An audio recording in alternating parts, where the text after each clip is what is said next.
Louvado seja o Senhor. Bom dia, na paz do Senhor. Mais uma vez, eu quero agradecer a Deus por esse tempo tão importante que Ele nos concede de poder dar sequência a um assunto, a uma série de instruções que Deus tem preparado para nós. Instruções essas que eu creio que está a fazer muito bem para mim, e quero acreditar que está a fazer bem também para você. Quero dar boas-vindas aqui ao Luiz, tempo que eu não o via, poder estar aqui com a gente hoje. Muito obrigado. Está morando longe, trabalhando longe, sempre que pode ele vem estar aqui matando saudade da sua casa, da sua família. Deus abençoe, Luiz, amamos você. Bem-vindo a todos que vieram nessa celebração. Nós que estamos tratando de um tema tão pertinente, tão importante para nós, nesse tempo tão complexo, nesse tempo tão difícil, nesse tempo de tantas indecisões, de tantos acontecidos, diariamente o mundo afora. Você desliga a televisão, desliga o seu telemóvel, vai dormir. Quando você amanhece, você já tem notícias diferentes, assuntos diferentes. O seu telemóvel sinaliza, aconteceu algo, é um vulcão, é uma guerra que estourou, uma tentativa de assassinato de Donald Trump ontem à noite, coisa do tipo assim. O mundo vai mesmo de mal a pior. Cada dia que passa, a gente percebe o quanto é necessário, o quanto é urgente a igreja ser uma igreja atuante, relevante, praticante, uma igreja que instrui, uma igreja que aponta, que dá direção, que marca terreno. Isso sim é ser uma igreja relevante, e é por isso que nós aqui em Cascais temos preocupado e temos buscado constantemente, buscar em Deus qual o assunto, qual a série, qual a direção a dar à igreja para um momento tão oportuno que nós estamos vivendo, em que há tantos meios que aparece para tentar ditar regras, para tentar ditar a direção, para tentar apontar o caminho para você, para a sua família, E se você não tem a devida atenção na bússola, na guia mestre da vida do crente, você acaba se perdendo diante de tantas informações, diante de tantas sugestões, diante de tantas opiniões que vêm de todos os lados, que acabam por te desvincular se você não tiver atenção naquilo que é a maior vontade de Deus para a vida minha e sua, da nossa vida, sabe? Nós precisamos ter muita atenção. Por isso, nós escolhemos falar uma vez mais sobre a família. E família é algo que eu tenho certeza que você quer para sempre, não é verdade? Eu acredito que o valor, a importância que é ser família, estar em família, é muito importante. Então, nós estamos tratando disso, baseado em Atos capítulo 2 e 46, sobre o estar juntos para participar das refeições, a ter aquele momento como um momento alegre, como diz o versículo do capítulo 2, do verso 46, que haja sinceridade de coração. Então a gente está fazer isso, porque realmente são palavras importantes, que tem que marcar o nosso entendimento, o nosso conhecimento, trazer para o campo prático da nossa vida. Nós precisamos buscar isso em Deus, em ter uma vida sincera, uma vida cheia de alegria, com um coração feliz em nossa casa. E em Deus tudo isso é possível. Sabemos que sem Ele é só conversa fiada. Não dá para conseguir isso sem Jesus, Não dá para ter um casamento feliz sem o Senhor no centro. Não dá para ter uma casa equilibrada, feliz, sem o Senhor no centro.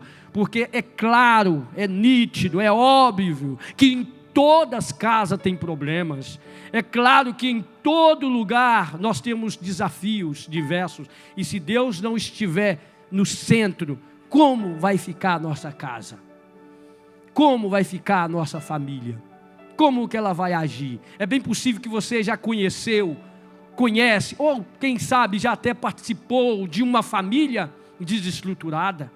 Quem sabe essa mensagem pode chegar hoje para você e dizer: pastor, por que eu não conheci isso há tempos atrás? Por que eu não aprendi isso lá atrás? Não, meu irmão, mas há tempo.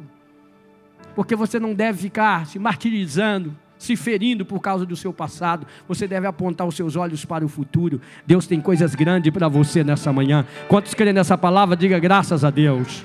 Quando a gente olha para o passado, algumas lições, algumas coisas que aconteceu errada, sim, serve para alguma coisa. Você, ali eu não ponho meu pé de novo. Esse tipo de escolha eu não quero fazer para mim de novo. Eu já sei o que deu, mas agora eu estou em Cristo, e quem está em Cristo é uma nova criatura. Diga graças a Deus por isso. Quem está em Cristo tem algo novo, constante, contínuo na sua vida.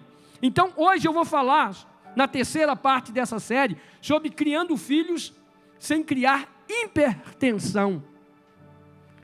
Criando filhos sem criar hipertensão. Quem tem crianças novas aqui? Nós temos algumas mães, né? A igreja está cheia de crianças, de menininhos e menininhas de menos de 1 ano, 2. Essa igreja é uma bênção para fazer filhos, né? Nós temos muitas mães aqui, muitos pais. Isso é bênção para a igreja, é uma igreja que cresce também numericamente, muitos filhos aqui, cumprindo aquilo que Deus falou com o primeiro casal: crescer e multiplicar e encher a terra, né? Eu estou à espera para ver qual o casal que vai empatar com os meus pais aqui nessa igreja, mas está difícil. Não sei se a minha fé é pouca ou se ela é pequena, não sei qual o nome dá, mas principalmente para os casais novos aí que teve filho rápido, né? Eu quero crer que você vai chegar lá em nome de Jesus. Portanto, sejam perfeitos como perfeito é o Pai Celestial de vocês. É o primeiro texto que aparece na sua série. E aqui tem que ser rápido. Aperta o cinto aí, como diz aqueles pregadores bem pentecostal, porque nós vamos decolar agora. E vamos correr muito nessa mensagem, que essa mensagem é big, é grande, muito grande. E eu quero tentar fazer o possível de alcançar pelo menos o ponto ápice mais forte dessa mensagem nessa manhã. E esse nome, quando eu fui preparar, eu fui pensando assim: meu Deus, como isso é verdade? Criar filho sem criar hipertensão. Como a gente vê isso no dia a dia, né? O texto de Mateus: portanto, seja perfeito em amor, assim como é perfeito o Pai de vocês que está no céu. Meu irmão, é assim, você pode ter as melhores técnicas, pode ouvir os melhores educadores do mundo falar, pode ouvir até mesmo a minha mãe e meu pai. A mãe não, que ela não está entre nós, te dá conselhos, e certamente eles terão muitas dicas impressionantes para te ensinar, né? Meu pai, por exemplo, minha mãe que criou esses 13 filhos, certamente muitas coisas para ensinar. Estava falando agora há pouco com a mãe ali atrás, eu estava dizendo, né, que as mães têm o primeiro ou o segundo filho, e principalmente nessa idade assim, de 1 ano, de 6 meses até os 2, 3 anos, em que os dentes estão a aparecer, estão nascendo, e é aquele estresse, né, que aparece porque quase de 15 em 15 dias é febre, e as mães novas, né, ficam assim, vão correr para ali, para cá, vai para o... Se você estivesse perto da dona Eva, minha mãe, certamente você não ia no hospital, que ela ia te dar algumas dicas importantes para você não perder o seu tempo lá, para o médico passar um pouquinho de Beonurone e você voltar para casa depois de passar a noite toda no hospital, na fila, porque geralmente isso que acontece. Você fala: mas eu sabia que ia dar isso de novo. Mas hipertensão, verdade, filhos, criar, principalmente na época de hoje, exige muita coisa. E tem um livro do James Dobson, que escreveu um livro cujo título é Ser Pai Não é Coisa para Covardes. O tema já é um pouco chocante, mas é verdade, né? Ser pai hoje, ontem e sempre não é coisa para covarde. Você tem que estar pronto e criar filhos segundo o propósito de Deus. Você precisa trazer para o centro a vontade do Senhor. Você não aprende como ser um bom pai até que os seus filhos tenham crescido. É bem possível que a gente ouve opiniões, ouve conselhos, aqueles que podem nos ajudar em muitas coisas, né? Principalmente os pais que já passou por essa fase, os filhos já saíram de casa, eu estou quase lá, está muito perto disso acontecer, o ninho ficar vazio, e eu e a pastora Luzia poder viajar sem muito gasto, aí sobrar um pouquinho de dinheiro, porque depois vai vir dinheiro com sobra, porque o genro aparece e tem que pagar o cachê à parte, devolver um bocado de dinheiro para cá. Então vai chegar esse momento. Mas uma coisa é verdade, enquanto não chega essa época, é uma fase de aprendizado. Parou, pastor, quando saiu, cresceu? Não, continua. Quem aqui já é adulto e ainda ouve conselho dos pais? Diga amém. Quem acha que vale a pena ouvir a mamãe e o papai, diga graças a Deus. É porque você nunca vai deixar de ser filho. Você precisa ouvir aquilo que o seu pai, certamente com muita experiência, tem a agregar à sua vida. Mas sabe de uma coisa? Só existe um pai perfeito na história. Qual o nome dele? E ele recomenda para a gente, por meio do seu filho, em Mateus capítulo que nós lemos, aqui o 5:48, portanto sejam perfeitos como perfeito é o Pai Celestial de vocês. Ou seja, nós temos uma referência muito poderosa, nós temos o Pai. Então a maneira como Deus trata os seus filhos, é a maneira como nós devemos tratar nossos filhos. A referência para você é Deus. Quando a gente vai pregar, vamos observar uma mensagem dessa, é bem possível que no meio de uma plateia como essa, e aqueles que estão me assistindo agora pelo YouTube, pelo nosso canal, e eu aproveito para pedir para você deixar um like aí, para fazer esse canal chegar aos 3.000, que está difícil, parou lá no número, e alguns que estão me ouvindo aqui que talvez não seguem, por favor, segue o canal, para que nós possamos levar essa mensagem a mais pessoas, porque é assim, quando você usa aquelas ferramentas, deixa um like, escreve lá, curte, o YouTube entende que aquilo é relevante e vai partilhar aquilo para mais pessoas. Então faça isso quando você estiver assistindo sempre a transmissão aqui. Então a referência para tratar os nossos filhos bem é quem? É quem? É quem? Deus. É Ele a referência. Porque claro que pais erram, pais falham, pais erram e erram muito. E só há uma maneira de você corrigir para errar pouco. É você trazer Deus para o centro. É você pedir orientações a Ele. Os pais precisam conhecer os seus filhos. É o primeiro ponto. Sabe que Deus te conhece? Deus sabe.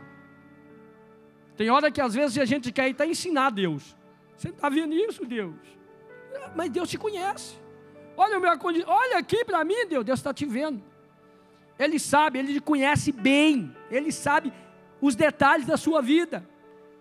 E uma das coisas que você como pai, eu como pai, mães que me ouvem aqui, você precisa conhecer o seu filho. Como o pai tem compaixão de seus filhos, assim o Senhor tem compaixão dos que o temem, pois Ele sabe do que somos formados. Lembram-se de que somos pó. Esse salmo retrata o que eu acabo de falar. Ele sabe de onde você veio, Ele conhece as suas fraquezas, Ele conhece as suas limitações, ou seja, grife isso na sua mente. Você que está apontando aí no seu telemóvel, aproveite esse momento para abrir um bloco de nota e apontar isso. Deus conhece, Ele sabe de onde você foi formado, Ele sabe as suas limitações, Ele nos entende. Diga lá, Deus nos entende. Diga forte, Ele me entende. Ele está consciente sobre a nossa maneira de ser, como você é. Ele conhece tudo, de onde você veio. Ele te entende. Ele sabe a maneira certa como falar com você. O que significa conhecer bem os meus filhos? Primeiro, eu preciso entender meus filhos. Provérbios 24:3 diz: com sabedoria se constrói a casa, e com discernimento se consolida. Você precisa entender os seus filhos. Colossenses 3:21 diz: Pai, não irritem seus filhos, para que eles não desanimem. Os adolescentes amam esse verso da Bíblia, sim ou não? Sim ou não? Eu então sabia dele de cor. Como os maridos também conhecem aquele texto: mulheres, sejam submissas aos vossos maridos. Como as mulheres também conhecem: maridos, ame as suas mulheres. Eu até digo, para acalentar o coração das mulheres, que a parte dos homens é a parte mais difícil, porque o texto diz assim: ame as vossas esposas como Cristo amou a igreja. Ai, Jesus, aperta muito mais. Para as mulheres que acham que é demais pedir para elas ser sujeitas, submissas aos maridos, para os homens, eu penso que a parte fica mais dolorosa ainda, mais difícil. Você tem que amar a sua esposa como Cristo amou a igreja. Quantas vezes você como igreja falha com Cristo?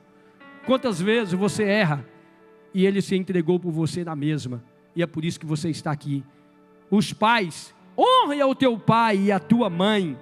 Pai gosta desse versículo, falar com o filho isso.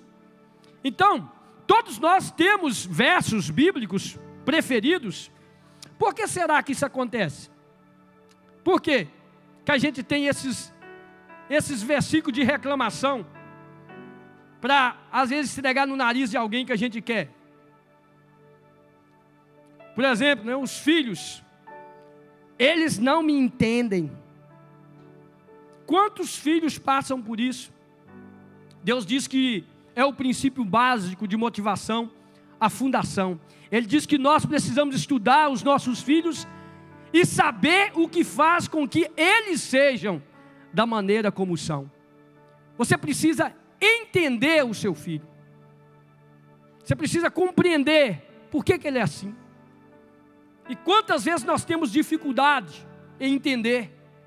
Em Provérbios 22 e o verso 6 diz: eduque a criança no caminho em que deve andar, e até o fim da vida não se desviará dele.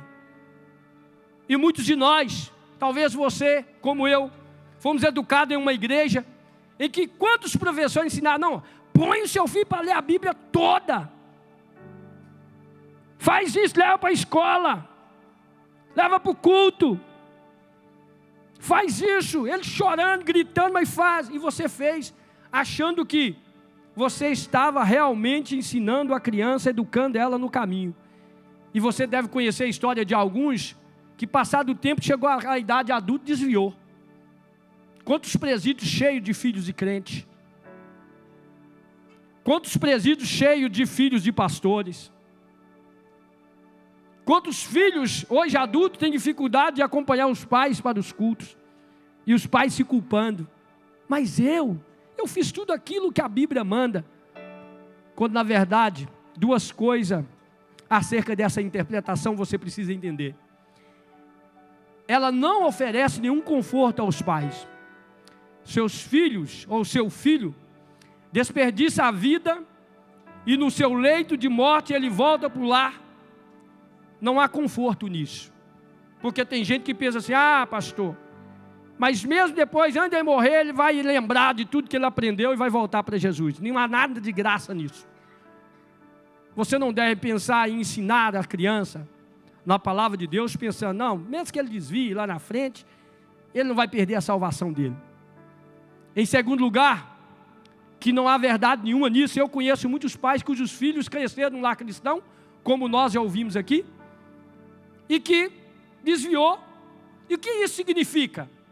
Olha para a palavra diz: caminho, ensina no caminho, ou seja, estilo, temperamento, personalidade, caminho, ensina a criança no caminho. Deus está dizendo aos pais: eduque a criança de acordo com seus dons individuais ou tendências. Descubra quem já visitou, ou quem já foi no hospital, ou quem já esteve sendo atendido por um profissional ruim, seja na área da saúde, seja na mecânica, e você vai assim, mas como pode uma pessoa desse tipo, mal-humorada desde o início do dia, como pode? Sabe o que é isso? A pessoa que escolheu errado a profissão para servir. Às vezes, muitas delas, foi por causa de uma escolha dos pais, que achou que tinha que educar o menino daquele jeito. Quando você, desde o início, percebe essas coisas e começa a ensinar a criança no caminho da sua vocação, das suas escolhas, dos seus dons, tudo aquilo que está na igreja, tudo aquilo que você faz em Deus vai encaixar naquilo que são os dons da criança. É impossível, mas é possível sim, dar alguma coisa boa se você pegar uma criança e falar, olha, eu quero que você seja um professor de matemática, se a criança não gosta de matemática. Talvez ela goste de estudar línguas. Talvez a área dela é arte, tecnologia. Então você precisa entender qual é o caminho para você educar o seu filho.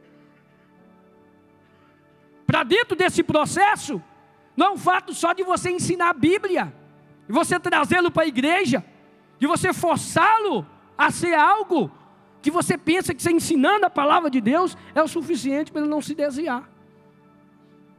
Eu ensino aqui sempre para vocês, servir a Deus é algo prazeroso. Diga lá, servir a Deus é algo prazeroso, é algo leve.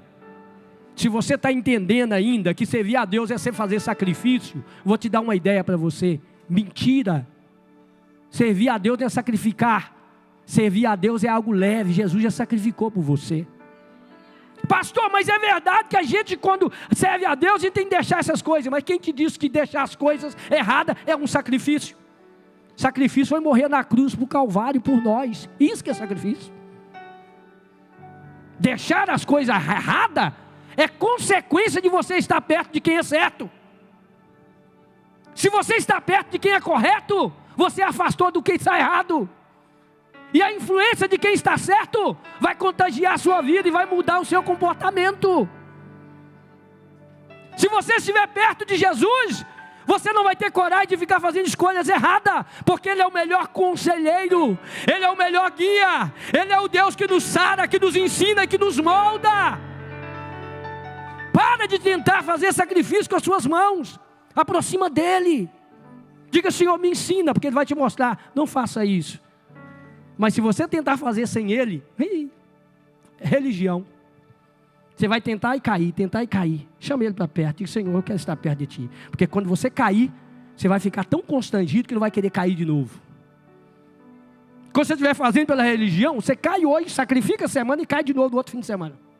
Mas quando Jesus estiver perto, quando você cair, Ele vai te levantar, tomar pelos braços e dizer, filho, por que você está fazendo isso?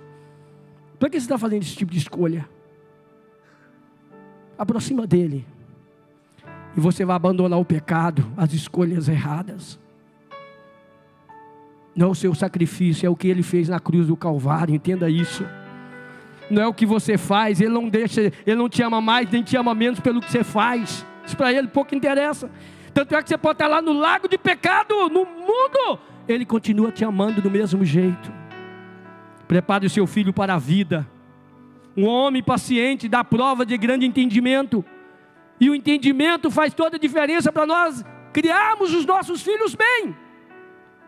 A prova que você entende o seu filho é se você é paciente com eles. Paciência, diga lá, paciência. Diga lá, paciência.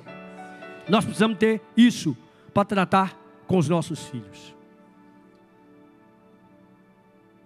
Porque você precisa saber de onde eles vieram. De onde eles vieram? Da terra. Não é diferente de você. Olha para a sua vida. Quando você for tratar com seus filhos, olha para trás.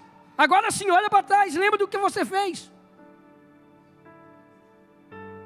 As atrapalhadas que você aprontou com seus pais. Ah, mas eu não quero que o meu filho seja assim. Meu irmão é terra.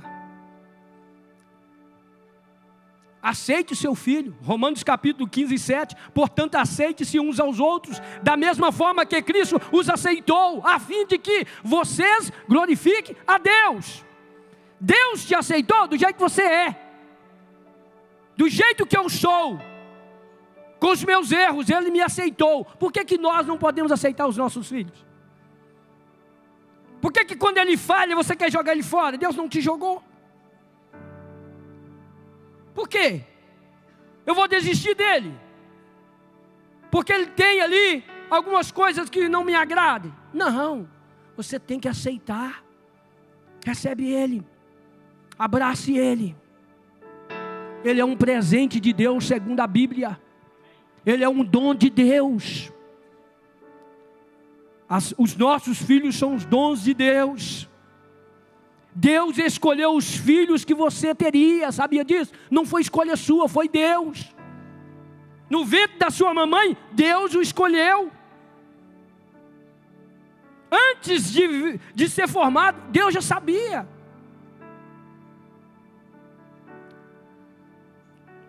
Pastor, aceitar? Como assim? Meu filho está precisando de mudança. Aí é outro caso. Você precisa disciplinar o seu filho, porque é bíblico. Eu preciso disciplinar meus filhos. A palavra de Deus vai dizer em Hebreus 12, 6: pois o Senhor disciplina a quem? E castiga todo aquele a quem aceita como filho. Há um processo de ensinamento aqui, porque o Senhor corrige a quem Ele ama. Toda correção em amor. Quem é o nosso molde aqui? Quem é o nosso modelo? Quem nos modela nessa questão? Não é Deus? Então Ele nos corrige em amor. Irmãos, tem uma grande diferença na correção em amor. É um sinal do amor de Deus quando você é disciplinado. Sabia disso? É um sinal. A Bíblia relata que se você diz que é cristão e você está pecando e não recebe nenhuma disciplina, então não há verdade. A palavra de Deus nos disciplina. É normal, só que em amor. No tempo oportuno, no momento adequado. Nós precisamos de advertência como crentes. Tem gente experiente que às vezes já errou no passado em certa área, que pode nos alertar. E a Bíblia diz que eu não disciplino meu filho, então duas coisas são verdade. Primeiro, isso prova que eu realmente não amo meu filho. Provérbio 13, 24, quem não castiga o filho não ama. Quem ama o filho castiga-o enquanto é tempo. Olha a Bíblia te ensinando. Se eu permito que ele faça o que bem entende, o que bem quer. Não, pastor, não posso. Bato na sua cara. Você está... que coisa linda. É a fase, pastor, é a idade, está tão difícil. Você tem que corrigir seu filho. Você tem que mostrar para ele que não pode. É espancar? Lógico que não. Não é isso. Você tem que ensinar o seu filho, você tem que corrigir. Outro ponto. Isso mostra que não estou participando do crescimento dele. Provérbios 19, 18. Corrija o seu filho ou seus filhos enquanto eles têm idade para aprender. Mas não o mate em pancada. Não é isso que a Bíblia ensina. Mas você precisa corrigir. Está vindo aí para vocês, Sara. Tem que ensinar, tem que mostrar. Outra versão, em paráfrase, diz: disciplina o seu filho enquanto eles são pequenos o suficiente para aprender. Se você não fizer, você o estará ajudando a destruir-se a si mesmo. Então a correção é bíblica. Diga lá, a correção é bíblica. Está na Bíblia. É a palavra de Deus, é a regra de fé que nós praticamos. Você sabe qual é a diferença entre punição e disciplina? Punição é igual a afligir penalidade, ou infligir penalidade, melhor dizendo. infligir penalidade. Eu quero penalizar você porque você fez de errado. Você errou, agora você vai ter que ser punido. Ou seja, a punição olha para trás. E a disciplina? A disciplina promove crescimento. Eu quero corrigir você, eu quero treinar você, eu quero fazer você melhor. Tem algo grande para você, é por isso que eu estou te mostrando, é por isso que eu estou te apontando o caminho, é por isso que eu estou te dando esse não, é por isso que você está pedindo para dormir na casa da colega e eu estou dizendo você não pode. É por isso que você está pedindo para ir naquela festa e eu disse, não, você só vai se eu for consigo. Por quê? Porque eu estou prevendo, olhando para frente, dizendo, não, eu sei o que é melhor para você. Eu sei que tem algo grande para o seu chamado. E se você insistir por esse caminho, olha o caminho aí aparecendo, vai errar o propósito de Deus que está no seu chamado, naquilo que Ele te chamou para fazer. Ou seja, o foco da punição está no passado, e o foco da disciplina é no futuro. Então para de ficar apontando o passado dos outros, e querendo punir ela agora. Olha para frente, e diga, olha, está vendo? É isso aqui que eu quero para você, ó. Já vou caminhando para o fim. Resultado da boa disciplina é o que? Segurança. Como é que você sabe quando você está punindo e como é que você pode saber que está disciplinando?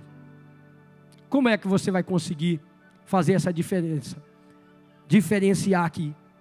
Será que a criança está com medo de mim agora? O amor não há medo, diz a palavra de Deus em 1 João capítulo 4, 18. Ao contrário, o perfeito amor expulsa o medo, porque o medo supõe castigo. Lê comigo. Aquele que tem medo não está. Escute, o amor, quando é correção em Deus, não gera medo em ninguém. Aqui está a medição para você perceber quando você está disciplinando de uma forma correta. Preste bem atenção, a criança pode até chorar de um momento, mas depois ela volta para o seu colo. Depois ela te abraça e beija de novo. Sabe o que você fez ali? Disciplinou em amor. Aqui está. Faça isso de uma forma calma, calmamente. Não faça isso debaixo de ira, debaixo de frustração, debaixo de nervosismo. Espere um momento oportuno. Quantas vezes, né? Pais batem no filho naquele momento de ira, aquele momento de raiva, e não é isso que a Bíblia nos ensina. Espere um momento adequado, espere um momento, menina aprontou, é à noite, para quê? Você dá certo tipo de correção para o seu filho, para atrapalhar o sono dele? Que diferença, que mudança vai trazer se você fizer isso no outro dia? Muita, vai entrar e vai descer para o coração deles quando você falar. Quem está entendendo essa palavra, diga amém. O tolo, olha o que diz Provérbios, o tolo mostra toda a sua raiva, mas quem é sensato se cala e o domina. É tolice disciplinar os seus filhos com raiva. Você vai apenas ferir a si mesmo ao longo do prazo. Quem quer fazer isso em amor, diga graças a Deus. Não confunda treinamento com aborrecimento. Vou dizer mais uma vez essa frase. Não confunda treinamento com aborrecimento. Se você está tentando treinar o seu filho, treinar pessoas, mas está trazendo aborrecimento para ele e para você, isso não está servindo para nada, a não ser para ser frustrado. Faça isso rapidamente. Não demore. Não use essa frase, espere até o seu pai chegar. Você vai ver. A criança entra numa marca de tortura, chamada relógio do tempo, sem necessidade nenhuma, porque um dos cônjuges, não, espera sua mãe. Eu não dou em você não, mas você vai ver o que ela vai te quebrar todo na hora que ela chegar. Você vai ver quando ela vê isso, e o menino fica ali. O que resulta? E o pior, sabe o que acontece? É que o pai e a mãe chegam e não faz nada. E o filho fica fazendo o casal de palhaço. Ela só fala, o outro não bate, não faz nada. Eu vou fazer de novo. Você está rindo porque você já conhece esse negócio, né? Tem muita gente que já passou por lá. Não disciplina as crianças por serem crianças. Você as disciplina por causa de rebelião. Olha para o que Deus faz com você. E olha para o seu filho da forma como Deus te olha. Você já pensou? Se Deus for tratar com você, quantas vezes você é rebelde com Deus? Ah, não, mas é menino. Menino tem que aprender. E você adulto não tem que aprender, não? Se a gente for colocar a maneira como a gente pensa na vida dos nossos filhos, ah, eu vou fazer isso. Não. Você vai fazer da maneira como Deus faz. Como é que Deus faz conosco? Você faz isso, sabe como? Através de afeição, de toque, de carinho, de amor, de palavras, de conversa, de compreensão. Sabe por que está acontecendo, filho? É para o seu bem. No toque, no abraço, no cheiro. Sabe? Quantos filhos chegam em casa, chega na idade da adolescência, o pai às vezes, a mãe perde ou nunca tiveram e por causa disso também não olha para a Bíblia e não faz isso. E quantos filhos começam a se envolver com drogas, com coisas erradas, mas a falta do toque, a falta do aproximar, do cheiro, do carinho, faz com que esse menino facilmente é tragado pelos traficantes da vida que estão aí afora. Sim. Quem está entendendo essa palavra, diga amém. Através de afirmação. Você é um homem de Deus. O menino chega frustrado em casa por uma coisa que aconteceu no colégio, um bullying. Chega perto dele e diz que você é um homem de Deus. Você tem um chamado de Deus na sua vida. Você vai ser um grande pai. Você vai ser uma grande mãe. E aí o menino vai ouvir palavras que saem da boca de crente. Quem é que tem mais poder? A palavra que sai da boca do mundano ou a palavra que sai da boca de um pai cheio de Deus? Mas muitas vezes, tadinho do meu filho, coitado, vou levar num psicólogo, que é essa boca bonita sua, para falar de Deus para ele, para ministrar a Deus na vida dele, para dizer, filho, vem aqui, filho, eu vou te falar o que você é em Deus. As suas palavras vai curar o seu filho. Quem está entendendo, diga amém. Através de atenção, dê atenção a ele. Há uma pesquisa que diz nos Estados Unidos que menos de meio minuto, fizeram uma pesquisa em várias crianças, colocando um microfone para captar durante um tempo, uma semana, o contato que as crianças estavam a ter com os pais durante a semana. E chegaram na conclusão que menos de meio minuto era o tempo que os pais tinham para estar dando atenção ao filho durante a semana, por dia. Sabe? Filho na escola, chega, telemóvel, televisão, internet, e o pai faz uma coisa, faz outra, e os filhos, nada de contato, não tem atenção. Pai, brinca comigo? Não. Vem aqui? Não posso. O filho está sendo educado pelo mundo, recebendo todo o lixo dessa vida. Aí depois, meu Deus, eu ensinei o caminho que deve andar. Não, mas eu levava na igreja. Não, mas você não fez a sua parte. Você não criou ele como Deus te criou. Coloca sobre os pés. Quando necessário, confronte eles em amor. Diga lá, confrontar em amor. Confrontar em amor. Percebe que o amor é a base de tudo. Eu falo algo para o meu filho, para minha filha, soa duro, e você não tem que ser duro com seu filho. Pastor, comigo lá em casa é assim, eu racho, eu sou duro com meus filhos, eu sou duro. Onde você aprendeu a ser duro com o filho? A Bíblia fala que você deve falar as coisas com seus filhos, confrontá-los em amor. Há uma diferença muito grande quando você confronta uma pessoa no amor. Não soa dureza, soa firmeza. Firmeza é muito diferente de ser duro, porque o duro parte, o firme permanece, ele dobra quando é necessário, ele enverga quando é preciso. Eu posso ser um homem firme com você em algo, em amor, e você de momento vai assim, sabe, fazer sem enrugar a cara, torcer o corpo, mas depois você vai entender, ele está fazendo isso para o meu bem, ele está fazendo isso porque ele me ama. A correção a princípio soa como amargo, como fel, mas depois vai soar no seu estômago como mel, vai ser doce, vai te fazer um bem extraordinário. Pais que me ouvem nessa manhã, confronte os seus filhos em amor. Aprenda isso. Aprenda isso. Põe a mão no seu coração nessa hora, em nome de Jesus. Feche os seus olhos. Onde os seus filhos estão aprendendo sobre Deus? Qual a conexão você tem feito? Você tem buscado ser como o Pai Celestial? Em atenção, em afeição, em afirmação. Ele quer te abençoar. Ele quer te dirigir.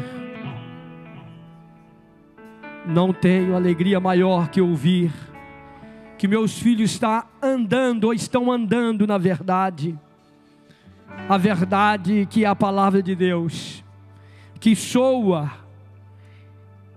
que é mostrado a todos por meio da nossa vida, por meio do meu exemplo, do meu andar, do meu falar, do meu caminhar.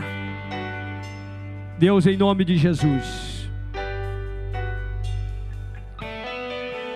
nós vamos cantar agora, falando sobre filho. Nada melhor do que chamar o Sidney para cantar uma música que fala sobre filho. Mas antes disso, Deus, eu abençoo a vida desse povo. Aleluia. Todos os pais que estão aqui, todos os filhos, todos que estão aqui, Senhor, que tem uma família, aqueles que estão morando com o pai, com a mamãe, aqueles que não estão, mas está aqui, Deus, te ouvindo nessa manhã, a família de Deus, que se reúne para glorificar a Ti. Eu oro e abençoo a vida desse povo, em nome de Jesus. Toma o seu assento, e vamos com essa canção, tão linda que foi preparada para você, refletir, de uma mãe, que quis muito ter um filho, e quando pediu, Deus deu, porque Deus é aquele pai, que atende os filhos, quando esse clama, quando esse pede.